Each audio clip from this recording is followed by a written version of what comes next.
Canadians love nature, and some of the most amazing and diverse ecosystems on Earth are found here, from old-growth temperate rainforests with thousand-year-old trees, to prairie grasslands bounding with wildlife, from rich southern deciduous forests to really expansive northern conifer forests. If you care about nature, then 2021 is the most important year of all to expand protected areas. The UN Biodiversity Conference will occur mid-year to negotiate a new global protected areas treaty. Most governments are now expanding protected areas. Here in Canada, the government's looking to double protected areas from 12% now to 25% by 2025 and to reach 30% by 2030. So, where does the Endangered Ecosystems Alliance fit into all this? I've spent 30 years of my life working to protect native ecosystems, especially focused on BC's old-growth forests. Recently, I've put together a skillful and experienced team of activists who can help build this new national organization to protect the most endangered ecosystems in Canada based on this new momentum.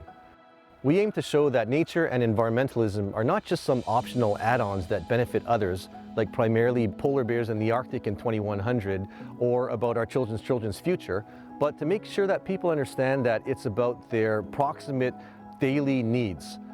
Research shows that being in nature is key for our health, reducing all sorts of ailments, and even boosting our immune systems when we breathe in compounds emitted by trees called phytoncides. Protected areas foster more diverse, resilient, and prosperous economies via tourism, recreation, real estate values, attracting skilled labor and high-tech, supporting clean water and fisheries, supporting non-timber forest products industries like wild mushroom harvests, and so much more.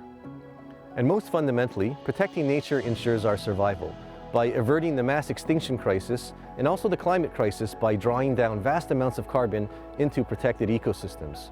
The environmental movement is largely talking to itself within its own echo chamber. It's important to preach to the choir, but we got to go far beyond the choir because the choir is simply not big enough to actually change the fundamental outcome for the planet. It takes a large-scale, broad-based movement of diverse people to affect fundamental social and political change. So we'll be heavily engaging non-traditional allies like businesses, unions, and diverse faith groups that are currently largely outside the existing environmental movement to vastly expand our strength.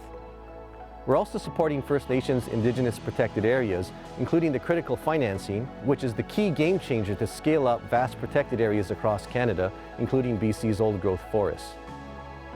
And we're pushing for ecosystem-based targets to prioritize protection for the most endangered ecosystems largely found in southern Canada under the greatest threat by industry. This includes the lowland old-growth forests of British Columbia, the grasslands, parkland, and foothills ecosystems of the prairies, the deciduous and mixed forests of the Great Lakes-St. Lawrence region, the southern boreal, and the Acadian ecosystems of the Atlantics. By making environmentalism about meeting people's needs here and now, by engaging non-traditional allies, by supporting Indigenous protected areas, which is the key game changer to actually expand protected areas, and to prioritize protection for the most endangered ecosystem types in Canada, this will essentially constitute a revolution in the conservation movement. With your help, we can quickly scale up our campaigns in this very limited window of time in history for the benefit of humanity and the greater community of life. I hope you can support us. Thank you very much.